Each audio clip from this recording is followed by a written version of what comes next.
జిల్లా మందమరి పట్టణంలో నేరాలు నియంత్రించేందుకు ప్రజలకు దగ్గరయ్యేందుకు కమ్యూనిటీ కాంటాక్ట్ కార్యక్రమాన్ని చేపట్టినట్లు బెల్లంపల్లి ఏసీపీ రవికుమార్ తెలిపారు. శనివారం మందమరి పట్టణంలోని ఎస్సీ ఎస్టీ కాలనీలో తనిఖీలు నిర్వహించారు.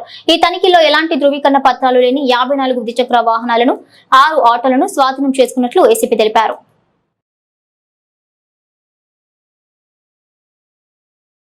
ఈ సందర్భంగా ఏసీపీ మాట్లాడుతూ నేరాల నిర్మూలన కొరకే కమ్యూనిటీ కాంటాక్ట్ ప్రోగ్రాం నిర్వహించడం జరుగుతుందని, ప్రజలకు రక్షణ భద్రత కల్పించడం గురించి ఎవరైనా కొత్త వ్యక్తులు గాని నేరస్తులు గాని వచ్చి షెల్టర్ తీసుకుంటున్నారా అనే విషయం కూడా తెలుసుకునేందుకు, అలాగే చట్ట వ్యతిరేకమైన కార్యకలాపాలకు పాల్పడుతున్నారా అటువంటి విషయాలు తెలుసుకునేందుకు ఈ ప్రోగ్రాం నిర్వహించడం జరుగుతుందని అన్నారు. ఈ కార్యక్రమంలో Mandamarri CI Shashidhar Reddy, SI Rajasekhar, Kasipet SI Praveen Kumar, ఇక Ramakrishnapur SI Rajasekhar, Devapur SI Anjaneyulu, RSI Venkat, Mandamarri circle police సిబ్బంది, స్పెషల్ పోలీసులు పాల్గొన్నారు.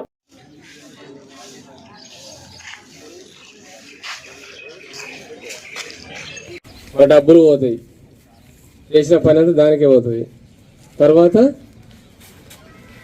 బాగా అడిక్ట్ అయినోడు ఇక వాడి లైఫ్ స్పాయిల్ అయిపోతుంది, జీవితం ఖరాబ్ అవుతుంది అనమాట. చదువుకుంటాడు, చదువు బంద్ చేస్తాడు, చదువు మైండ్కి ఎక్కది.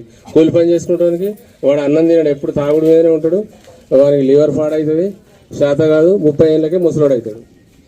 కాబట్టి ఈ మత్తు, ఈ కళ్ళు, వీళ్ళు ఇవన్నీ ఎప్పుడో అకేషనల్గా అంటే పర్వాలేదు, దానికి బానిసలు కావద్దు, ఎంకరేజ్ చేయొద్దు. ఎక్కడన్నా ఎవడన్నా నమ్ముతున్న పొరాలు కావుతున్నట్టు చెప్పాలి. చెప్తే మనం ఫస్ట్ టైం అయితే కౌన్సిలింగ్ ఇస్తాం. కౌన్సిలింగ్ ఇచ్చి మంచిర్యాల హాస్పిటల్లో ఒక డీఅడిక్షన్ సెంటర్ ఉంటుంది, అక్కడికి పంపిస్తాము. పంపించి మళ్ళీ దాన్ని జోలుకోకుండా ఉంటారు.